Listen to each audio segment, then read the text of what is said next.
ठीक है, तो नाइन्थ स्टैंडर्ड की क्लास चालू हुई है आज से, 9 जून से। मैंने अभी फेज 1 के बारे में बताया, जो 17 अप्रैल से 29 मई तक या 8 जून तक चला। अब मैं बात बता रहा हूँ फेज 2 के। फेज 2 जो है, आज 9 जून है।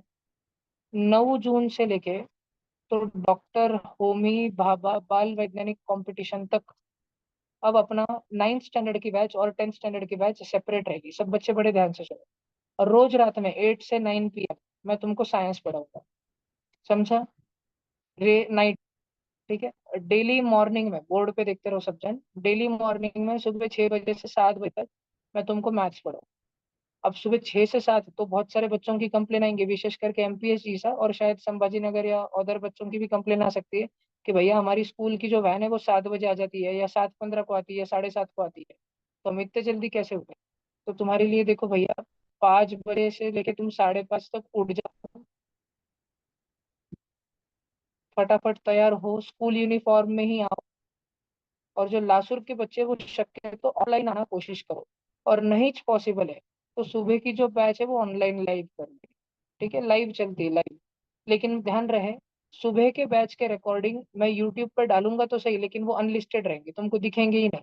तो तुमको उठना ही पड़ेगा और तुमको क्लास करना ही पड़ेगा। तुमने नहीं करा तो तुम्हारे छूटेंगे क्लासेस। ठीक है। मॉर्निंग में मैं तुमको मैथ्स पढ़ाऊंगा। कौन सा वाला मैथ्स पढ़ाऊंगा? स्ट्रिक्टली नाइन्थ स्टैंडर्ड का और 10th स्टैंडर्ड का एनसीईआरटी सीबीएसई लेवल का मैथ्स पढ़ाऊंगा, फ्यूज करके। जो नाइन्थ के बच्चे हैं, मतलब तुम सभी नाइन्थ के बच्चे हो, जो जब मैं 10th का पढ़ाऊंगा तो तुमको कोई भी तकलीफ नहीं होगी, ये मेरी गारंटी है। मैं बरोबर ऑर्डर में पढ़ाऊंगा, ऐसे पढ़ाऊंगा कि तुमको सब कुछ समझ आता है और तुम्हारा स्कूल में सारा परफॉर्मेंस बूस्ट हो जाए। तो डेली रात में 8 से 9 साइंस चलेगा, सुबह 6 से 7 मैथ्स चलेगा। और हर शनिवार के दिन, सैटरडे के दिन, दो चीजें रहती है। एक तो जो लासुर में बच्चे रहते हैं, हनुमान चालीसा रहेगी, गणपति मंदिर में रहेगी एक तो, या फिर ट्यूशन पे ही रहेगी, या फिर ट्यूशन के प्लेग्राउंड पे रहेगी। इधर तो one of these thing, see thing. यहाँ पे कुछ तो भी अपन मैनेज करके करेंगे, लेकिन वो कंपलसरी रहेगी। उसका टाइम क्या रहेगा? उसका टाइम समझो 7 से 8 रहेगा, 7 से 7:30 तक ही हो जाती है। फिर बच्चों को घर आना, जिम खाना वाना करके आना। तो सैटरडे के दिन तुम्हारी ट्यूशन 8 से 9:30, 8 से 9 या 9 से 10 या 8 से 10, ऐसे कुछ रहा करेगी। उस दिन मैं तुमको क्या पढ़ाऊंगा? Mental ability. मेंटल एबिलिटी ये ऐसा सब्जेक्ट है, नए बच्चों को मालूम ना हो शायद, तो ये किधर जिंदगी में काम आता है? ये स्कूल में तो है नहीं, नहीं, बिल्कुल। तो ये जिंदगी में किधर काम आता है? तो जिंदगी में देखो, नाइन्थ स्टैंडर्ड की जिंदगी में तुम स्कूल में शायद एनएसओ की एग्जाम दोगे, साइंस ओलंपियाड, मैथ्स ओलंपियाड दोगे, और नाइन्थ स्टैंडर्ड जब तुम्हारा खत्म होगा तब तुम एमटीएससी की एग्जाम दोगे, बरोबर? और तो ये सारे के सारे एग्जाम्स में तुमको मेंटल एबिलिटी लगेगा। इससे भी बढ़ के जब तुम 10th स्टैंडर्ड में जाओगे और तुमको भले मोटे सारे, इतने सारे एंट्रेंस एग्जाम में देने लगाऊंगा, अलग अलग वेरियस इंस्टीट्यूट्स के, तो वहां पे तुम्हें मेंटल एबिलिटी लगेगा। तो अगर तुम्हारा 9th स्टैंडर्ड से अच्छा हो, प्रीवियसली अगर तुम ट्यूशन में हो और पहले से तुम्हारा अच्छा है, तो वेरी गुड। तुमने अगर 8th स्कॉलरशिप के लिए पढ़ाई की थी और तुम्हारा मेंटल एबिलिटी काफी स्ट्रांग है, तुम्हें सब्जेक्ट का काफी नॉलेज है, तो इट इज वेरी गुड। और नहीं भी है तो अपन पढ़ेंगे। और सैटरडे के दिन 8 से 9 तो प्रोबेबली कटी है, 8 से 10 ही पढ़ाऊंगा मैं, क्योंकि 1 घंटे में क्या ही पढ़ाऊंगा। तो मेंटल एबिलिटी के साथ में एक एक्स्ट्रा सब्जेक्ट तुम बच्चों को पढ़ाया जाएगा, कंपलसरी पढ़ाया जाएगा। वो है क्वांटिटेटिव एप्टीट्यूड। ताकि जिन बच्चों को जिंदगी में जिन बच्चों को सबसे पहले तो अपने कैलकुलेशन फास्ट करने और अपनी कॉम्प्रहेंशन एबिलिटी, क्वेश्चन पढ़ के क्वेश्चन समझ आना चाहिए। मैथ्स में, आईएमओ में, एनएसओ में कई बार क्वेश्चन लिखा होता है, लेकिन हमको कोई क्वेश्चन ही समझ नहीं आता, उसका मतलब ही समझ नहीं आता है। तो जिंदगी में जिन बच्चों को कैलकुलेशन या कॉम्प्रहेंशन एबिलिटी फास्ट करनी, ये किधर मदद करता है? जेडबलई में भी मदद करता है, नीट में भी मदद करता है, और कॉमर्स में सीए बनने के लिए भी मदद करता है। या फिर स्पेसिफिकली जिन बच्चों को कॉमर्स साइड में जाना है, ठीक है, जिनको सीए बनना ही है, जिनको बैंकिंग में जाना ही है, जिनको बीबीए या एमबीए करना है। ठीक है, बीबीए एमबीए करने के लिए 12th स्टैंडर्ड में एक एग्जाम होती है, उस एग्जाम का नाम होता है आईपी मैट, इप। और ग्रेजुएशन के बाद में, अंडर ग्रेजुएशन के बाद में एक एग्जाम होती है, उसका नाम रहता है कैट, कॉमन एप्टीट्यूड टेस्ट। ये दोनों एग्जाम्स में, कॉमर्स के फील्ड में, बैंकिंग में, बीबीए एमबीए में, सीए बनते टाइम ये सब्जेक्ट लगता है, क्वांटिटेटिव एप्टीट्यूड। ये अगर हम पढ़े, ये मोटा मोटा क्या होता है, ये मैथ्स ही होता है। ठीक है, ये ऑलमोस्ट 10th स्टैंडर्ड तक का मैथ्स ही होता है। लेकिन एक बहुत अलग रूप वाला मैथ्स होता है, अलग ही वर्जन वाला मैथ्स होता है, नॉन रूटीन मैथ्स होता है, जो हमने स्कूल में नहीं पढ़ाते हमको, ऐसा वाला मैथ्स होता है। बहुत सारी चीजें लगेंगी कि स्कूल में सुनी तो है, लेकिन इतना डेप्थ जाएगा कि जो स्कूल में नहीं पढ़ाते। तो हम वो सैटरडे के दिन पढ़ेंगे। ये बात समझ आ रही है क्या तुमको? तुम्हारा मंडे से फ्राइडे तक का स्केड्यूल समझ आ रहा है क्या तुम बच्चों को? मंडे से फ्राइडे, मंडे से फ्राइडे डेली रात में 8 से 9 तुम्हारा साइंस है, 6 से 7 मैथ्स है। कभी कभी जरूरत पड़ने पर 8 से 9 के बजाय ट्यूशन 8 से 10 भी रहेगी, साइंस क्लब हो जाएगा तुम्हारा 10th के साथ में, कभी कभी कुछ कुछ चैप्टर के लिए, नहीं तो मेजोरिटी के लिए अलग ही रहे।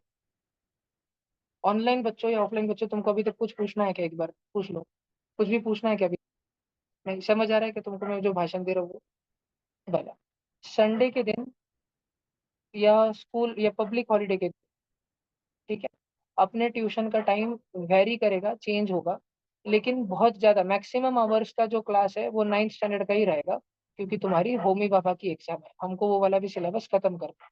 अब ये होमी बाबा की एग्जाम का क्या फायदा होता है? देखो भाई, इसमें महाराष्ट्र के करीब करीब 1.5 लाख बच्चे बैठते हैं, 1,50,000 बच्चे इसमें बैठते हैं। इसकी फर्स्ट लेवल जो होती है, उसमें क्या सिलेबस आता है? उसमें 9th state board, 9th NCERT मतलब 9th CBSE, और 9th ICSE का सिलेबस आता है ज्यादा कर। जो और इसमें से कुछ कुछ नहीं भी आता है, जो नहीं आता है वो मैं नहीं पढ़ाऊंगा, जो आता है वो मैं पूरा का पूरा पढ़ाऊंगा। तो जितना मैं पढ़ाऊंगा उतना करना है, जितना मैं एक्स्ट्रा होमवर्क दूंगा उतना करना है। ये एग्जाम का क्या फायदा है? इस एग्जाम में सिर्फ और सिर्फ साइंस होता है, साइंस। तो अगर हम साइंस की पढ़ाई, इस एग्जाम की पढ़ाई अभी अगर 9th स्टैंडर्ड में करें, तो 10th स्टैंडर्ड में जाने से पहले ही हमारा 10th का साइंस के सारे फंडामेंटल सारे कॉन्सेप्ट कवर हो जाते हैं। मतलब जो भी बच्चे मेरे पास 9th में होमी बाबा की प्रिपरेशन करे, इज्जत से प्रिपरेशन करे, उनमें से 95% बच्चे सिलेक्ट तो हो ही जाते हैं, होमी बाबा में क्वालिफाई लेवल 1 कर ही जाते हैं। लेकिन जो 5% क्वालिफाई नहीं भी होते, लेकिन अगर वो इसकी प्रिपरेशन ट्यूशन में रह के ईमानदारी से करे, तो 10th स्टैंडर्ड में जाने के पहले उनका 10th का ऑलमोस्ट पूरा साइंस खत्म हो जाता है, जिसका फायदा उनको 10th स्टैंडर्ड से 11th स्टैंडर्ड में जाते टाइम पैसे पैसे पैसे, मनी मनी मनी बचने में होता है। बहुत ज्यादा मनी बचता है अगर जो बच्चा 9th होमी बाबा की प्रिपरेशन अच्छे से करे। अब पैसा कैसे बचता है? वो स्कीम 21 दिन में पैसा डबल, वो वाली स्कीम में तुमको बाद में समझो, ठीक है, 10वीं में आने के बाद। फिलहाल के लिए तुमको ध्यान देना है कि 9th होमी बाबा अपने को करना। अभी एग्जाम कब आएगी? इसकी ना चार चार लेवल होती है। तो फर्स्ट लेवल इसकी नवंबर में रहती है, सेकंड लेवल इसकी जनवरी में रहती है। फर्स्ट लेवल थ्योरी रहती है, थ्योरी मतलब भाई सब्जेक्टिव पेपर रहेगा कि नहीं, MCQ रहता है, MCQ 100 MCQ। और सेकंड जो रहती है वो साइंस प्रैक्टिकल, तुमको वहाँ पे प्रैक्टिकल करना भी होता है, रीडिंग लेने भी पड़ते हैं, रीडिंग लिखने भी पड़ते हैं, फास्ट फास्ट फास्ट, और गलत भी नहीं होना, सब कुछ एक्यूरेट मेजरमेंट रहना चाहिए तुम्हारा। तो ये दो लेवल निकालना बड़ा मुश्किल है, क्योंकि मैक्सिमम कंपटीशन यहाँ पे फिल्टर होता है। पहले लेवल में अगर 1.5 लाख बच्चे हैं, ठीक है, 6th और 9th के मिला के 1.5 लाख बच्चे हैं, या सिर्फ 9th स्टैंडर्ड के अगर 1 लाख बच्चे हैं, तो सेकंड लेवल में सिर्फ 7,500 जाते। तुम समझ पा रहे हो कि एकदम से 2 जीरो तो डायरेक्ट गायब हो, 10,000 जो बचा था उसमें कभी डायरेक्ट और कम हो गया, 1 जीरो गायब। तो इसमें 7,500 बच्चे जाते हैं। और 7,500 बच्चों में से थर्ड लेवल में 750 बच्चे जाते हैं, और 10%, सिर्फ 10% बच्चे जाते हैं। अब ये लेवल 1 और लेवल 2, लेवल 1 की पूरी पढ़ाई ट्यूशन में हो रही है, जब तुम सिलेक्ट हो जाओगे तब लेवल 2 की पढ़ाई ट्यूशन से वापस अगेन कराई जाएगी, तुम इसी यही ट्यूशन से तुम्हें कराई जाएगी। कुछ वर्कशॉप्स के लिए अगर अपने को बाहर जाना पड़े अलग से, तो वो वर्कशॉप्स के लिए भी तुमको लेके जाया जाएगा। तो तुम्हें लेवल 1 की पढ़ाई में क्या ध्यान रखना है, या ये होमी बाबा की प्रिपरेशन में सबसे जरूरी चीज तुम्हें क्या ध्यान रखनी है? जो बच्चा लेवल 1 में 100 में से 80+ स्कोर कर लेता है, 80+, उसका मेडल गारंटीड है। उसका होमी बाबा में मेडल आना एकदम गारंटी है, गारंटी आएगा ही आएगा उसका मेडल। जो बच्चा होमी बाबा में लेवल 1 में से 100 में से 80+ मार्क ला लेता है। इसमें बहुत ऊट पटांग क्वेश्चन नहीं आते हैं। NSO जो एग्जाम अगर तुमने स्कूल में दी होगी, उससे तो कम ही लेवल की होमी बाबा है, पेपर लेवल बहुत कमी है। लेकिन ये ध्यान रखना कि इसमें कंपटीशन बहुत ज्यादा है, बहुत ज्यादा संख्या में बच्चे इसको बैठते हैं। NSO में बहुत कम कंपटीशन है, NSO में तुम्हारे स्कूल स्कूल में कंपटीशन है, और अगर तुम लेवल 2 में हो तो फिर असली कंपटीशन है। लेकिन होमी बाबा में बहुत ज्यादा बड़ी संख्या में बच्चे बैठते हैं। तो तुम बच्चों को ये ध्यान रखना है, तुम बच्चों को ये इज्जत से अपने दिमाग में बिठा के रखना है कि ट्यूशन में होमी बाबा के संकल्प भैया अपने को जब अलग अलग चैप्टर पढ़ाएंगे, चैप्टर पढ़ाने के बाद संकल्प भैया अपने चैप्टर वाइज टेस्ट लेंगे, अलग अलग चैप्टर की टेस्ट लेंगे। फिर जब बड़ा बड़ा सिलेबस, आगे पूरा सिलेबस कंप्लीट हो जाए, फिर उसके बाद संकल्प भैया अपने फुल सिलेबस टेस्ट लेंगे। तो अपने को हमेशा 80% मार्क लाने ही है, ये अपने टारगेट रहना चाहिए, और चीटिंग नहीं करनी है। ऑफलाइन में तो बच्चे कर नहीं पाते, और ऑनलाइन के बच्चों को करनी नहीं है, क्योंकि ये तुम्हारी प्रिपरेशन है। ठीक है, ये सारा का सारा तुम्हारा प्रिपरेशन है। अगर तुम प्रिपरेशन करते टाइम चीट करते हो तो तुम्हारा नुकसान होगा। तुमको कभी भी समझ नहीं आया कि तुमको सच्ची में कितना आता है। तुमको 100 मार्क में से अगर ट्यूशन के पेपर में 0 भी मार्क पड़े, कोई फर्क नहीं पड़ता, टेंशन लेने का नहीं। लेकिन ऑनलाइन बच्चों ने चीट करना नहीं। चीट तुम पेपर में नहीं करते हो, तुम चीट खुद को करते हो। और चीटिंग योर सेल्फ, ये गुनाह भगवान भी माफ नहीं करता। ठीक है, तुम्हारे ऊपर एक्सपेक्टेशन बढ़ते जाएंगे। तुम ट्यूशन के पेपर में अच्छे मार्क ला रहे हो तो तुम्हारे पेरेंट्स का मेरे फोन आएंगे कि इसका और अच्छे से ध्यान रखो, कि बहुत अच्छा परफॉर्म कर रहा है या बहुत अच्छी परफॉर्म कर रही है। फिर जब होमी बाबा का रिजल्ट आएगा और उसमें अगर तुम्हारा पचका हुआ, और फिर तुम उस दिन कोई भी बहाने दो कि मैं सेंटर पे लेट पहुंचा, मेरा ओएमआर छूट गया, मैंने गलत ओएमआर भर दिया, तुम कुछ भी बहाने दो, बच्चे तो तुम पे हंसेंगे ही। तो तुम ट्यूशन के पेपर में चीट नहीं करोगे। तुम्हारे रैंक ड्रॉप हो जाए, तुम्हारा मार्क एकदम कम आए, तब भी तुम चीट करोगे नहीं। और ट्यूशन का पेपर बिल्कुल भी मिस करोगे नहीं। मेरा पढ़ाई हुआ नहीं है, मेरी सिलेबस कवर ही नहीं हुआ है, मेरी रिवीजन नहीं हुई है, मैं ट्यूशन के पेपर को अगर गया या गई तो मेरे मार्क बहुत कम आएंगे, तो ऐसा करता हूँ पेपर इस बार देता नहीं हूँ, अगले बार से दूंगा। ये बिल्कुल भी सोचना नहीं। जितना बेस्ट पॉसिबल प्रिपरेशन हुआ है उसके साथ पेपर दे देने का, ज्यादा दिमाग लगाने का नहीं। और मूल मंत्र है होमी बाबा का ट्यूशन के प्रिपरेशन का, कि जब भी संकल्प भैया 100 मार्क का पेपर ले, 80 मार्क आने चाहिए। जब भी संकल्प भैया 200 मार्क का पेपर ले, 108 आने चाहिए। मुद्दे की बात करूँ तो ट्यूशन के किसी भी पेपर में कम से कम 80% आने चाहिए, ये तुम्हारा टारगेट होना चाहिए। पूरी जी जान लगाओ ये टारगेट मीट करने के लिए, ये टारगेट हासिल करने के लिए। बात समझ आ रही है क्या तुमको? ठीक है। अब होमी भाभा के लिए तुमको या ट्यूशन में तुमको क्या क्या करना है, तो सब बच्चे बड़े ध्यान से सुनो। जो फेज 1 चल रहा था ना, फेज 1, मैं ट्यूशन की बुक्स के बारे में बताता हूँ तुमको, बुक्स के बारे में। तो जो फेज 1 चल रहा था 17 अप्रैल से लेके 8 जून तक, उसमें फिजिक्स के लिए एक नोटबुक बनाई गई थी, पॉसिबली केम के लिए एक नोटबुक बनाई गई थी, और होमवर्क वगैरह के लिए शायद एक आध बुक बनाई गई थी। है ना, ऐसे कुछ लगभग लगभग 3 या 4 किताबें बनाई गई थी। तो वो किताबें एज इट इज रखना। उसमें अगर तुम्हारा बाकी रह गया है कुछ, तुम्हारे पास एक भैया जी की भी बुक बनाई गई थी, भैया जी नाम की एक बुक बनाई गई थी, और एक होमवर्क की अलग थी क्या? हाँ, वीजी सर की, वीजी सर की बनाई गई थी। ऐसे 4 किताबें बनाई गई थी। तो अब तुम्हें आगे कभी भी, बड़े ध्यान से सुनना, अब तुमको मॉर्निंग में मैथ्स पढ़ाना चालू होगा ना, मैथ्स कल से सुबह 6 से 7। तो जो भैया जी की नोटबुक है ना, उसको तुम अपनी मैथ्स की बुक बना दोगे। ठीक है। अब जो फेज 2 चालू होने वाला है, फेज 2 मतलब आज से जो शुरू हो चुका है ना, 9 जून से लेके होमी बाबा, डॉक्टर होमी बाबा बाल वैज्ञानिक कंपटीशन लेवल 1 तक, जो अभी तुम्हारा फेज 2 है, जब तुमको सबको होमी बाबा की प्रिपरेशन करवाई जाएगी, सब बच्चों को। क्योंकि हमने पहले डिसाइड किया था कि सिर्फ एसआरजी बैच में होमी बाबा होगा, हम और बाकी बच्चों में बस स्कूल का सिलेबस चलेगा। लेकिन हम वो गलती नहीं करना चाहते। मैंने देखा है कि उन्होंने जितने भी बच्चों को 9th स्टैंडर्ड में होमी बाबा की प्रिपरेशन कराई है, 10th स्टैंडर्ड में उनको 10th स्टैंडर्ड का बोर्ड एग्जाम और 10th की स्कूल बहुत हल्की हल्की जाती है, 10th स्टैंडर्ड एकदम अच्छा जाता है, इजी जाता है उनको। तो इसलिए होमी बाबा की पढ़ाई सबको कराई जाएगी। तो मॉर्निंग 6 से 7 AM की बुक है, भैया जी की बुक बना देना। अब फेज 2 में तुमको कुछ और नोटबुक्स बनाने पड़ेंगे और सेपरेट ही बनाने पड़ेंगे। पहली वाली फिजिक्स की बुक तो भरी गई होंगी, या 2 बुक बन के डेढ़ भर गई होंगी, 1.5 भर गई होंगी, या 2 भर गई होगी। तीसरी न्यू न्यू बनाई होगी तो थोड़ी सी भरी होगी, तो उसको बिल्कुल अलग रखना। और फिजिक्स के लिए मेरे को बिल्कुल न्यू नोटबुक चाहिए। मेरे को केमिस्ट्री के लिए भी एकदम न्यू नोटबुक चाहिए, और बायोलॉजी के लिए भी न्यू नोटबुक चाहिए। 2 नोटबुक्स मेरे को एक्स्ट्रा चाहिए। एक 4th नंबर की नोटबुक एसएसटी और मेंटल एबिलिटी के चाहिए, या फिर क्वांटिटेटिव एप्टीट्यूड। मेंटल एबिलिटी या क्वांटिटेटिव कब पढ़ाऊंगा बेटा मैं तुमको? शनिवार के दिन, सैटरडे के दिन। और एसएसटी कब पढ़ाऊंगा तुमको?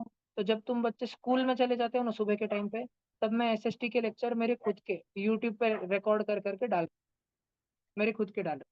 तो तुमको अपने हिसाब से कवर करना, तुमको नोट्स बनाना है तो नोट्स बनाना, जो तुमको करना है कर। उसमें वो एक बुक रहेगी।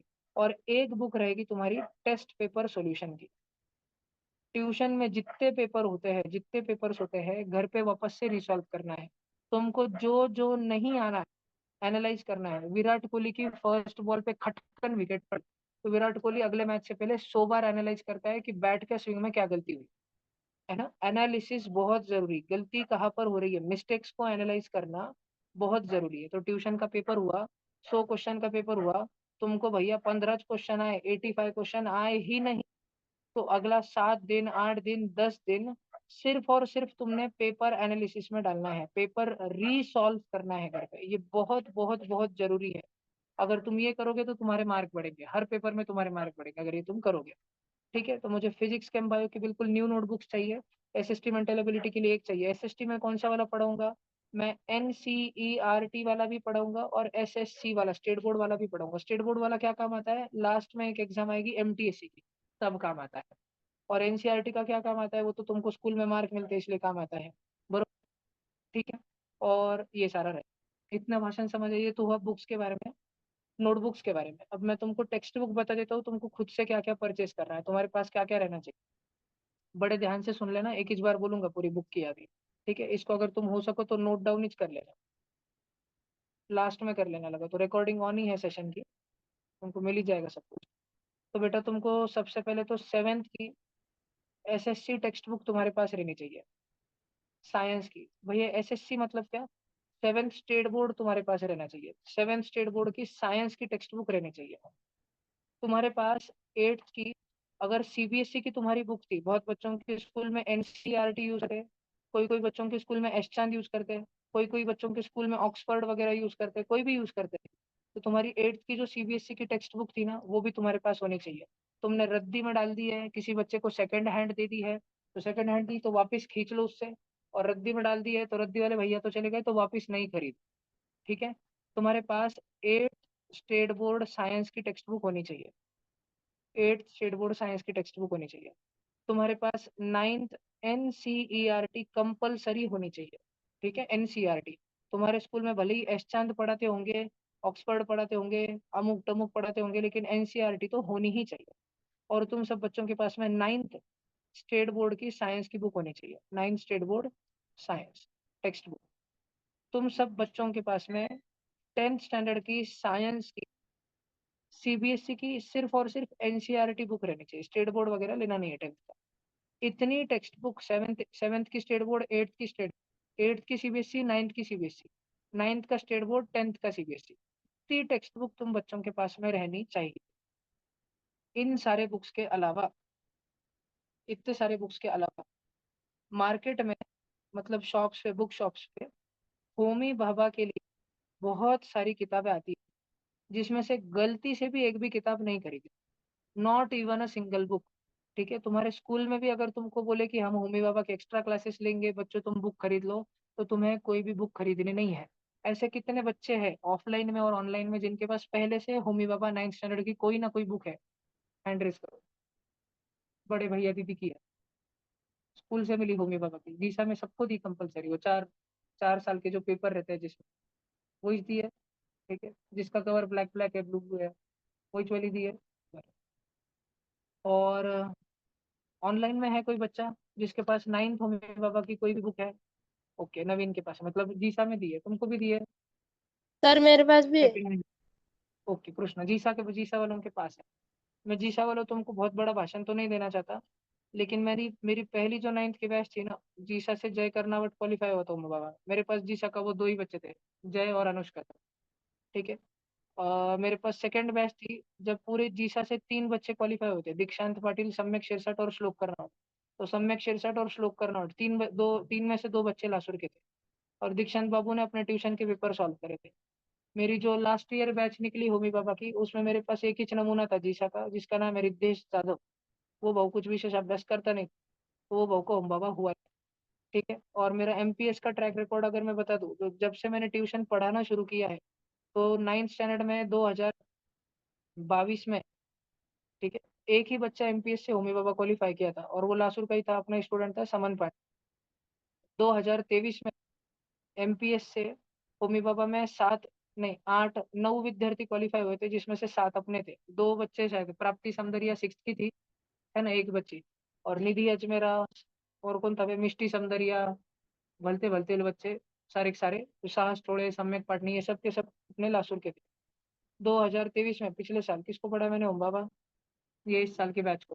तो पूरे एमपीएस में से जो भी, अरे 23 है, मेरी टाइम लाइन गलत हो गई, लास्ट ईयर 2024 में, अभी 2025 चालू है ना, तो लास्ट ईयर 2024 में पूरे एमपीएस से एक ही बच्ची क्वालिफाई हुई थी, पलक सुन।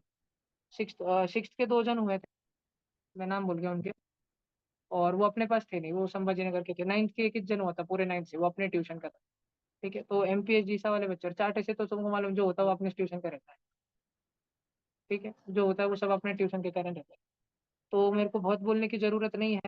देखो, ऐसा नहीं है कि एमपीएस जीसा और बाहर संभाजी नगर में पीएसबीए हो गया, ऑर्किड हो गया, वगैरह वगैरह स्कूल के बच्चे कोई फाउंडेशन क्लासेस जाते नहीं है। बल्कि 17 क्लासेस है, एलन है, नारायणा है, डीएफसी है, विश्वा है, मातोश्री है, 50,000 क्लासेस पढ़े वाले। लेकिन सिलेक्शन रेशो इस एग्जाम में सबसे तगड़ा पूरे मराठवाड़ा में अपने क्लास का है। अपने पास, मेरे पास पिछले साल 37 बच्चे थे, जिसमें से 13 बच्चे लेवल 2 में गए और 3 बच्चों ने मेडल लाए। ठीक है, 37 में से 3 मेडल। ठीक है, ये बहुत ज्यादा बड़ा सिलेक्शन रेशो रहता है, भला लगभग लगभग 30% का। बड़े बड़े कोचिंग इंस्टीट्यूट में 500 बच्चे पढ़ते हैं, 5 मेडल आते हैं। ठीक है, वो 10% का भी सिलेक्शन रेशो नहीं है, 1% सिलेक्शन रेशो रहता है उनका, 1%। और 1% एंड 30% में जमीन आसमान का फर्क रहता है एकदम जास्त। तो मैं जितना बोलूँ, मैं होप करता हूँ कि तुम सुनोगे। दो तीन बातें विशेष हैं कि तुम होमी बाबा की खुद से कोई भी किताब यूज नहीं करोगे। जब वाले बच्चे हैं, तुम्हारे स्कूल वालों ने बहुत फॉर्म फॉर्म में तुमको बुक लेने लगाई होगी, लेकिन जीतू सर को याद दिलाना कि जो भी बच्चे सिलेक्ट हुए हैं, वो अभी तक संकल्प भैया के ही है, और उन्होंने बोला है कि बुक याद यूज करनी है। ठीक है, वो पढ़न देना, अलमारी में घर में बंद करके नवी नवी सजा के रख देना, लॉकर में, देव घर में रख देना, उसको बस पूजा करना उसकी, उस बुक को खोलना मत। और दूसरी बात, कभी भी ट्यूशन के पेपर में चीट नहीं करना, बेस्ट पॉसिबल प्रिपरेशन से 80% का टारगेट लेके पढ़ाई करना। लास्ट में तुमको कोई क्वेश्चन है क्या, कुछ भी पूछ लो, नहीं तो अब मैं सिखाना चालू करूंगा। आज का भाषण देना अत्यंत जरूरी था, बहुत ज्यादा जरूरी था, क्योंकि बहुत मैथ्स 9th और 10th कंबाइन चल रहा था, उसकी वजह से एकदम हालत खराब होते आ गई थी पूरी पूरी। और 2 4 दिन साथ साथ में चलता, और तो बच्चे बस ट्यूशन छोड़ने चाले थे, इतना बाकी रहता था। तो अब अगर तुमको किसी को कुछ पूछना है तो प्लीज पूछो, तुम कुछ भी पूछ सकते हो। ठीक है, अगर किसी के मन में ये होगा क्वेश्चन कि ये साल में गर्लफ्रेंड बॉयफ्रेंड पटाओ कि नहीं पटाओ, तो बिल्कुल नहीं। 4 साल बिल्कुल नहीं, 9वीं 10वीं 11वीं 12वीं कॉलेज में जाके जो करना है करो। एक बार जेडब्ल्यू नीट क्रैक कर लो या कॉमर्स सीए बन जाओ, फिर जो करना है करो। अभी 9वीं 10वीं 11वीं 12वीं रिकाम छोड़ चीजें बिल्कुल करने। इंस्टाग्राम अगर हो तो कृपया डिलीट कर दो, मैं डांटूंगा नहीं, मेरा रवैया 4 5 साल में बहुत बदल गया है। मैं कोई भी स्टेटस डबल लगाता नहीं हूँ, लेकिन मैंने पिछले 1 महीने में ही स्टीव जॉब्स की कोट 3 बार लगाई है स्टेटस पे, कि in my entire life I have never found a person who does not want to work hard will work hard। अगर मैं लाख बार भी समझा दूं किसी बच्चे को जिसको मेहनत नहीं करनी है, उसको मैं लाख बार भी समझा दूं तो वो मेहनत नहीं करे। तो मैं बस रिक्वेस्ट कर रहा हूँ तुमको कि इंस्टाग्राम और स्नैपचैट डिलीट रखो, फायदा होता नहीं है। ठीक है, बाकी बच्चों को यूज करने दो। तुम्हारे दोस्त बोले इंस्टाग्राम पे है क्या, तो बोलना अरे मेरा अकाउंट बंद हो गया, तूच मेरा बना, तूच मेरा यूज कर। उनको व्यस्त रखो इंस्टाग्राम में, जितने स्कूल के दोस्त होंगे तुम्हारे जो ट्यूशन में नहीं, उनको सबको फुल बिजी रखो इंस्टाग्राम में, थोड़ा चतुर बन के। ठीक है, लेकिन खुद वेस्ट मत करो खुद का time.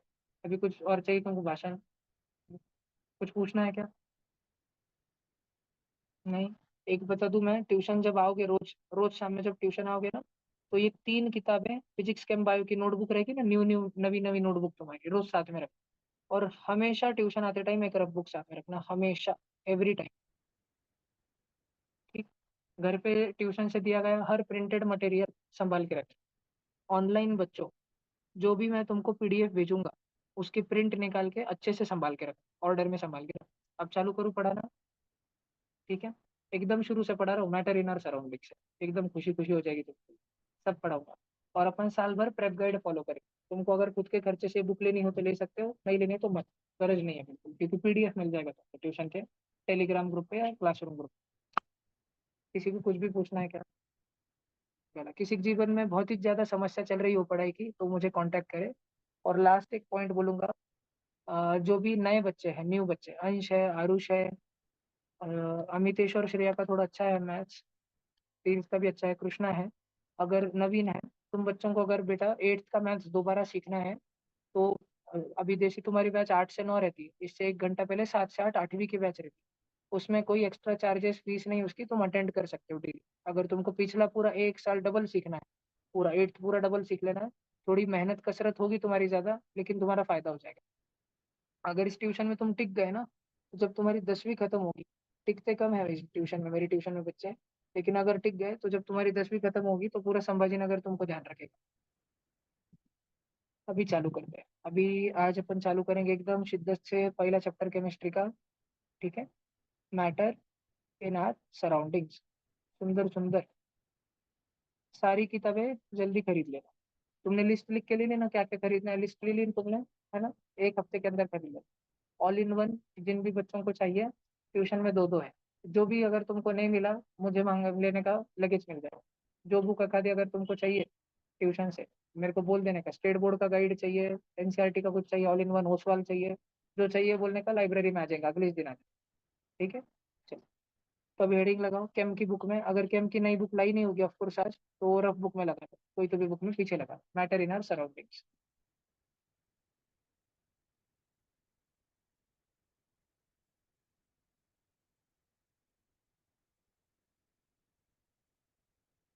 Matter in our surroundings.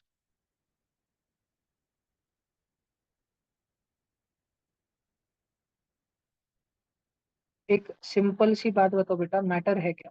Matter हमारे आसपास की कोई भी चीज है जिसके पास मास है, और जिसको रखने को स्पेस लगती है, जगह लगती है, जगह जिसको रखने के लिए। ठीक है, और जिसका मास होता है, मास मतलब वजन नहीं, मास मतलब भार। तो कोई भी चीज जो भारी है और जिसको रखने को जगह लगती है, वो मैटर है। सिंपल। हमारी पूरी दुनिया में ना बेटा, यूनिवर्स में दो ही चीजें, मैटर और एनर्जी। तुम सब बच्चों के सिलेबस में मैटर और एनर्जी। तीसरी एक चीज होती है मैटर और एनर्जी के बीच का इंटरेक्शन, बातचीत। ठीक है, हमारे पूरे, जैसे तुम्हारे क्लास में जो है, क्लास में तुम बच्चे हो, तुम्हारा टीचर है, और टीचर और तुम में है बातचीत, कम्युनिकेशन, कुछ तो इंटरेक्शन। ठीक है, वैसे ही हमारे पूरे दुनिया में है, ब्रह्मांड बना ही है दो ही चीजों से, मैटर से और एनर्जी से। और मैटर और एनर्जी में इंटरेक्शन होते रहता है, इंटरेक्शन। अब ये इंटरेक्शन क्या है, वो एकदम अलग चीज पढ़ेंगे हम लोग। कि हम अगर, जैसे मेरे पास में एक स्कूल में बेंच है, बेंच, क्या बेंच के पास मास होता है बेटा, मास? बताओ। बेंच के पास मास होता है क्या? बेंच का कुछ मास होता है क्या? यस। क्या बेंच को रखने के लिए जगह लगती है? बिल्कुल लगती है, तभी तो वो स्कूल के क्लासरूम में जितनी जगह होती है उतने ही तो बेंच बैठते हैं, ज्यादा थोड़ी टूट सकता है। ठीक है, तो बेंच जो है मैटर, मैटर के ऊपर अगर मैं दूसरा मैटर मार दूं, मतलब कि मेरा हाथ लूं और थप्पड़ मार दूं, तो खटैकन क्या निकलेगा? साउंड निकलेगा, which is a form of energy. तो देखो, मैटर और मैटर के इंटरेक्शन से क्या बना? मैटर मैटर के इंटरेक्शन से क्या बना? जस्ट एनर्जी प्रोड्यूस हुई ना, साउंड एनर्जी। समझ आ रहा है क्या तुमको? ऐसे ही कभी कभी मैटर और एनर्जी के इंटरेक्शन से और ज्यादा मैटर बनता है। कभी कभी एनर्जी और एनर्जी के इंटरेक्शन से मैटर बनता है। कभी कभी एनर्जी और मैटर के इंटरेक्शन से एनर्जी बनती है। बोले तो ये खिचड़ी दही बात क्या जम रही है बेटा, सारी की सारी यहाँ पे दही बात क्या जम रही है कि अलग अलग कॉम्बिनेशन। बोला जा रहा है तुमको, शॉर्ट में ये बोला जा रहा है कि पूरे ब्रह्मांड में, पूरी दुनिया में दो ही चीजें, एक तो मैटर है या तो एनर्जी है। और मैटर और एनर्जी आपस में बातचीत करते रहते हैं, कुछ तो गपशप करते रहते हैं, कुछ तो इंटरेक्शन करते रहते हैं। ठीक है, उनके इंटरेक्शन के कारण चीजें होती है, जो भी चीजें हम हमारे आजू बाजू में देखते हैं वो होती है। ठीक है, बड़े ध्यान से सुनना। Changes around us occur due to interaction, बातचीत, between matter and energy. Between matter and energy बेटा, भाई सिंपल सा एग्जांपल बताता हूँ, देख लो ध्यान से। ये एक वृक्ष है, ये एक पेड़ है, मैंगो का ट्री है। ठीक है, अब ये तो वैसे धूप में, सनलाइट में खड़ा ही था। और सूरज की जो एनर्जी है, ठीक है, सूरज की जो एनर्जी है, लाइट एनर्जी जो है, इसके कारण इस अम्बे के ट्री के, मैंगो की ट्री के टहनी के ऊपर एक मैंगो बन गया। मैंगो का मास होता है क्या? यस। मैंगो को रखने को जगह लगती है क्या? हाँ, तो मैंगो क्या हुआ? मैटर। तो एनर्जी की वजह से क्या बन गया? मैटर हो गया। चेंज हुआ ना, एक केमिकल चेंज हुआ ना। क्या झाड़ की शाखा से आम बन गया? उस आम को वापस झाड़ की शाखा बना सकते हैं क्या? रिवर्स लेके जा सकते हैं क्या? नहीं। तो अभी अभी जो हुआ उसको बोलते हैं चेंज। तुम बच्चों ने बचपन में तो पढ़ा ही है। एक दो प्रकार के चेंज होते हैं, एक होते हैं फिजिकल चेंज, एक होते हैं केमिकल चेंज। बरोबर। फिजिकल चेंज क्या है? फिजिकल चेंज जनरली वो है जिसमें उस चीज का केमिकल नेचर नहीं बदलता। अगर मेरे पास में आइस क्यूब है, आइस क्यूब बर्फ है, और मैं उसको कुछ देर फ्रिज से बाहर निकाल दूं और वो पानी बन जाए, तो उसका स्टेट बदल गया है, उसका स्टेट चेंज हो गया है। लेकिन उसका केमिकल नेचर, उसका केमिकल फॉर्मूला चेंज नहीं हुआ है। जब वो बर्फ था, बर्फ, तो उसका फॉर्मूला H2O ही था, बस सॉलिड स्टेट में। और जो वो पानी हो गया, पानी, तो उसका फॉर्मूला H2O ही है, बस लिक्विड स्टेट में। तो उसका केमिकल फॉर्मूला चेंज हुआ क्या? नहीं। ऐसे चेंजेस जिनमें केमिकल फॉर्मूला चेंज नहीं होता है, ऐसों को अपन फिजिकल चेंज बोलते हैं। और ऐसे चेंजेस जिसमें केमिकल फॉर्मूला ही चेंज हो जाता है पूरा का पूरा, ठीक है, जैसे कि मेरे पास में शक्कर थी, शक्कर, या मेरे पास में, हाँ चलो, मेरे पास में शक्कर थी। शक्कर का फॉर्मूला तुम बच्चों को पता है, सुना है क्या कभी? ठीक है, C12H22O11, ये क्या होती है? घर की शक्कर होती है, शक्कर। मैंने शक्कर को एक चम्मच पे ले लिया, घर में एक चम्मच लिया, उस पे शक्कर डाल दी बहुत सारी, और मैं चम्मच पे डायरेक्ट शक्कर रख के, जो गैस होती है ना, अपना स्टोव होता है ना, स्टोव, आग होती है ना, डायरेक्ट उस पे पकड़ लिया, हीट दे दी। तो अगर तुम ऐसे कुटाने करके देखो तो पहली बात, चम्मच खराब लेना, घर में एक आधा टूटा वूटा चम्मच होगा या प्लास्टिक का चम्मच होगा, ऐसा कुछ कुटाना कर, अच्छा वाला चम्मच मत लेना, खराब हो जाएगा, और फिर तुम्हारी मम्मी तुमको खराब कर देगी। तो जब तुम इसको हीट करोगे, तो तुम देखोगे कि बहुत सारा पानी भाग जाता है, और बचता सिर्फ कार्बन। कितना पानी भाग भाग जाता है? 11 मॉलिक्यूल्स ऑफ H2O भाग जाते हैं, और कितना कार्बन बच जाता है? 12 कार्बन के एटम्स बच जाते हैं। ऐसी कोई चीज होती है। तो शक्कर को जलाने पे तुम देखोगे कि तुम्हारा जो चम्मच है ना, चम्मच, वो पूरा काला कलुआ हो जाएगा, उस पे ये कार्बन चिपका होगा, और उसमें से वाफ वाफ वाफ वाफ, steam steam, vapour vapour vapour निकल के भाग गई होगी, वाटर की बुड़बुड़ निकल जाएगी। ठीक है, ये टेबल है, टेबल, लकड़ी का टेबल। ऐसे सोचो कि मैंने इस टेबल को स्क्वीज करना, दबाना चालू किया, दबाना, इसमें से पानी बाहर आ गया।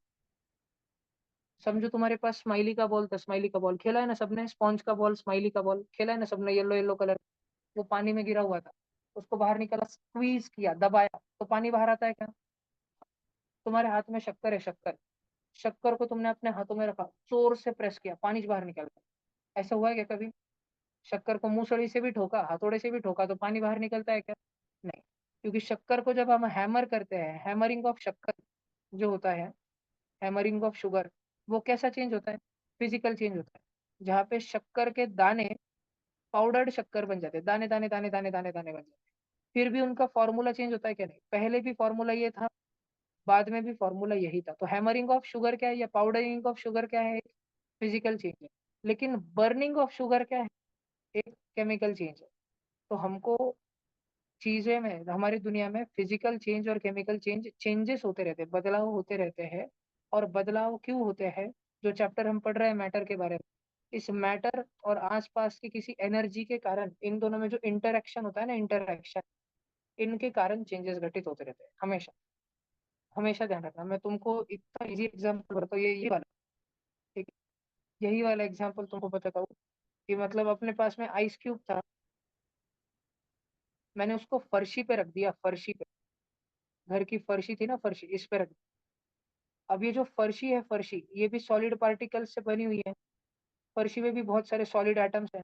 वो एटम्स अपने जगह पे वाइब्रेट करते रहते हैं, तड़ तड़ तड़ तड़ तड़ तड़ तड़ तड़। तुमने सुना होगा ना, स्कूल में तुमको पढ़ाया होगा कि atoms always are in vibratory motion, या अपने ट्यूशन में तुमको पढ़ाया होगा, कभी तो तुमने देखा होगा कोई एनिमेशन यूट्यूब का, तो atoms never are, atoms do not stop, they are always in continuous motion, particles of matter are continuously moving। Solid के पार्टिकल है तो जगह पे ही वाइब्रेट करेंगे, लिक्विड के तो इधर उधर जाएंगे, गैस के तो तूफान बवाल मचा देंगे। ठीक है, तो ये जो फर्शी के पार्टिकल है, इनकी जो एनर्जी है, ये एनर्जी इस आइस के क्यूब में ट्रांसफर हो जाती है। एनर्जी क्या होती है? एनर्जी हायर जहां पर रहती है ना, वहां से कम जहां पर होती है, लोअर, वहां पर ट्रांसफर हो जाती है। और इस बर्फ में एनर्जी बढ़ती जाती, बढ़ती जाती, बढ़ती जाती है। एनर्जी जैसे जैसे, एनर्जी इनसाइड बर्फ जैसे जैसे बढ़ती है, वैसे उसका टेम्परेचर भी चेंज होता है। और टेम्परेचर चेंज होता है तो उसका क्या चेंज हो जाता है? स्टेट भी चेंज हो जाता है, और वो क्या बन जाता है? पानी बन जाता है। तो इधर ये एग्जांपल में, आइस क्या था? आइस मैटर, और उसको क्या मिली? हीट एनर्जी मिली, है ना? इंटरेक्शन हुआ ना मैटर और एनर्जी में, इंटरेक्शन हुआ ना, आपस में बातचीत हुई ना, मेल मिला हुआ ना, मिलना जुलना हुआ ना, और जैसे मिलना जुलना हुआ, एक चेंज हो गया, बर्फ का पानी बन गया, चेंज हो गया। वो चेंज फिजिकल भी हो सकता है, केमिकल भी हो सकता है। वो अलग बात है कि फिजिकल होगा केमिकल, वो छोटे बचपन में हमने देखा है, और अभी भी हमारे 9th 10th में जब हम केमिस्ट्री पढ़ेंगे, तो हमारी समझ बहुत होशियार हो जाएगी, हमको समझ आएगा कि कौन सा चेंज फिजिकल है और कौन सा चेंज केमिकल है, अच्छे से समझ आएगा। लेकिन अभी का क्या तुम्हें समझ आ रहा है? हम एक चैप्टर पढ़ रहे हैं जिसका नाम है मैटर इन आवर सराउंडिंग्स। अब स्कूल में तो ऑफ कोर्स तुमको सबको ही ये भाषण मिलता ही है कि matter has mass and it occupy space. ये भाषण तो तुम सबको ही मिलता है। मैं तुम्हें बता रहा हूँ कि हमारे ब्रह्मांड में होती दो चीजें हैं, और जो भी घटनाएं हैं, जो भी फेनोमेनन हमारे दुनिया में घटते हैं, बिजली कड़कती है, बादल गरजते हैं, भूकंप आता है, पंखा चलता है, हवा लगती है, हवा लगने से ठंडा ठंडा फील होता है, ठीक है, खेलते कूदते तो स्वेटिंग हो जाती है, घाम आता है, पसीना आता है, सारी चीजें जो हमारी दुनिया में होती है वो मैटर और एनर्जी के इंटरएक्शन की वजह से होती है। मैटर और एनर्जी के इंटरएक्शन की वजह से जितने चेंजेस होते हैं, चेंजेस फिजिकल भी हो सकते हैं, केमिकल भी हो सकते हैं। इतना भाषण समझ आ रहा है कि तुम बच्चों को? पक्का? अब हमको मैटर की कुछ प्रॉपर्टीज पढ़नी है, उससे पहले अगर तुमको कुछ भाषण लिखना हो यहाँ पर तो तुम लिख, ठीक है, बोर्ड पे जो भी कुछ तुम्हें दिख रहा है, तुम्हें जो भी कुछ लिखना है तुम लिख लो। अपसेंट मत रहना भी ट्यूशन को गलती से भी कभी भी। फर्स्ट चैप्टर थोड़ा फास्ट ही लूंगा मैं, 2 या 3 दिन में खत्म कर दूंगा, फिर सेकंड से आराम से पढ़ेंगे।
चलो सबका हो गया ये लिख, ये तो बड़ा आसान था।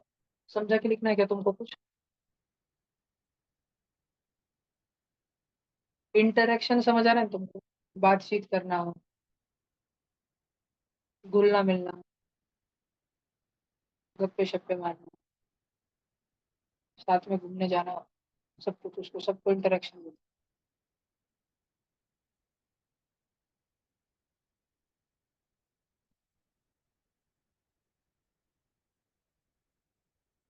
रितुल भाऊ आज तो समझ आ रहे हैं तुमको? हाँ भैया। आपके भी स्कूल में यही है क्या करिकुलम, पहला मैटर ही है क्या सिलेबस में? नहीं भैया, फ्लैट अभी फर्स्ट मोशन। चैप्टर मोशन है क्या? चलो ये अगर तुमको नीचे का कुछ लिखना है तो देखो भाई सब कुछ स्क्रीन पे है, तुम अगर कुछ समझा के लिखना चाहते हो तो है तुम्हारे पास। तो बंद रखो चालू रखो? रहने दो कमेंट, मुझे क्या रहने दो? नको है कहीं? ऐसा अच्छा है क्या?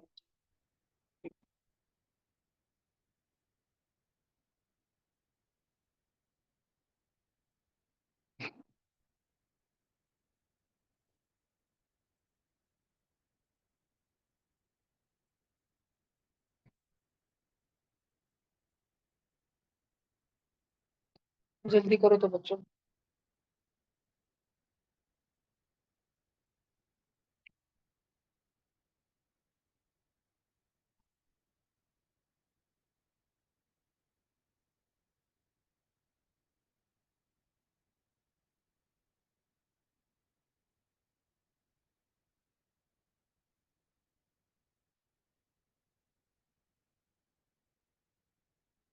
समझा समझा के लिखो, जितना दिख रहा है उतना ही नहीं छापना, समझा समजा के. मी जितका भाषण तुम्हाला दिला ना, तितकं हिंदी मराठी इंग्लिश सगळं मिक्स करून समजून समजून लिहायचं सगळं. श्रेया था, आपका समर का होमवर्क भरपूर कवर होते आया क्या सारा, जो मैंने डाला था छुट्टियों में करने के लिए 8-10 दिन? ऑलमोस्ट हाँ पूरा कवर हो गया है बेटा? हाँ भैया। ठीक है, ठीक है, ठीक है। अभी 29 जून को जो पेपर होगा ना, तो सारे संभाजी नगर के बच्चे, शिरडी के बच्चे सब यहाँ पे, म्हणजे मराठवाडा के पूरे बच्चे एकदम, अमरावती, अकोला, जालना, परभणी, नांदेड़, बीड़, लातूर, सब बच्चे लासूर ही आएंगे पेपर देने के लिए। संभाजीनगर, नासिक, सारे बच्चे वो पेपर देने के लिए लासूर ही आएंगे ऑफलाइन। कोई कोंकण विदर्भ या आउट ऑफ महाराष्ट्र होगा तो वही बच्चा ऑनलाइन देगा।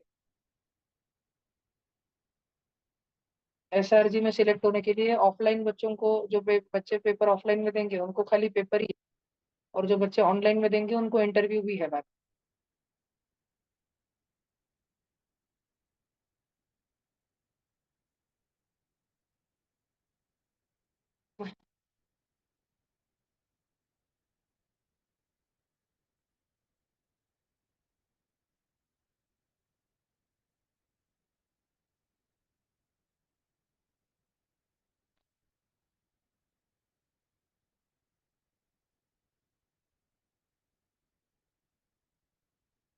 बच्चों समझा के लिख लिया, इजी था ये सारा।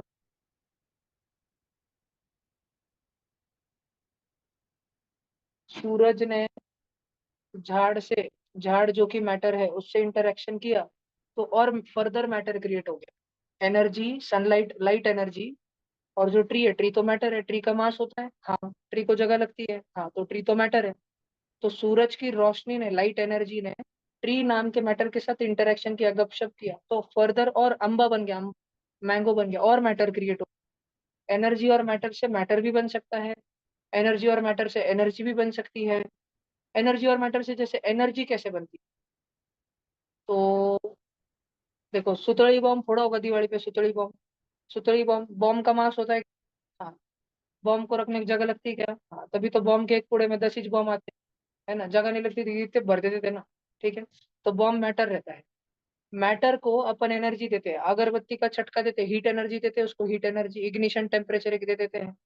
तो हीट एनर्जी दी और पहले से मैटर था, उससे फटकन फटता है ना, साउंड एनर्जी क्रिएट होती है ना, तो मैटर और एनर्जी के इंटरेक्शन से और एनर्जी क्रिएट होती है। तो मैटर एनर्जी से मैटर भी बन सकता है, मैटर एनर्जी से एनर्जी भी बन सकती है। और अपन क्या बोले, हाँ, मैटर मैटर से एनर्जी बन सकती है, मैटर मैटर से मैटर बन सकता है, एनर्जी एनर्जी से एनर्जी बन सकती है, एनर्जी एनर्जी से मैटर बन सकता है। तो वेरियस प्रकार के वेरिएशन है possible। हम्म, वो वाला भी है, वो बचपन में पढ़ा था ना मैं तुमको, घटना घट, जैसे रेनबो बनता है आसमान में, रेनबो, इंद्रधनुष, तो कैसे बनता है, सूरज की जो रोशनी होती है, लाइट एनर्जी, वो धरती पर आ रही होती है, और आते आते बीच में उसको बारिश मिल जाती है, वो बोलती है हाय, बारिश बोलती है हेलो, दोनों मिलके रेनबो बनाते हैं। ठीक है, तो लाइट एनर्जी है, बारिश तो मैटर है, बारिश, रेन ड्रॉप्स का वजन होता है, भार तो होता है, उनका मास होता है। और रेन ड्रॉप्स को बारिश जगह लगती है क्या, रेन ड्रॉप्स को लगती है, तभी तो कुछ तो वॉल्यूम है, उनका आकार है ना, 3D है ना वो तो, है ना, तो उनको जगह भी लगती है। तो मैटर लाइट एनर्जी से इंटरेक्शन करके रेनबो एक फेनोमेना बना देता है, एक इंटरेक्शन। एनर्जी और मैटर हमेशा इंटरेक्ट करते हैं और दुनिया में अलग अलग घटनाएं घटती रहती है, फेनोमेना ऑकर होते रहते हैं। ये हो गया, सबने लिख लिया? ये हो गया।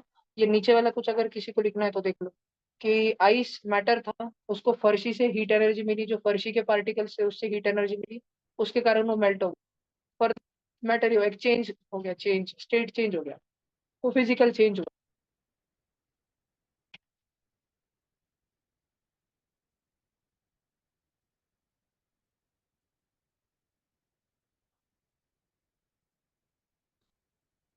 ठीक, जितने भी 9th के बच्चों ने ये लिख लिया है वो लीव कर सकते हैं, कल सुबह 6 बजे क्लास रहेगा मैथ्स का।